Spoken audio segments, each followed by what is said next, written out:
నమస్కారం, welcome to S4 media. ఇప్పుడు మనం ఒంగోలులో ఉన్నటువంటి శ్రీ కాశీ విశ్వేశ్వర స్వామి దేవస్థానంలో ఉన్నాం. చెన్నకేశ్వర స్వామి, కాశీ విశ్వేశ్వర స్వామి జంట దేవస్థానాలు పక్కపక్కనే ఉంటాయి. అయితే ఈ గుడికి చాలా పురాతనమైన చరిత్ర ఉంది.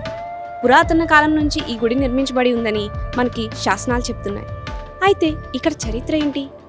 ఈ గుడి నిర్మాణం ఎలా జరిగింది? ఈ గుడి యొక్క విశిష్టత ఏంటి తెలుసుకునే ప్రయత్నం చేద్దాం. నాతో రండి.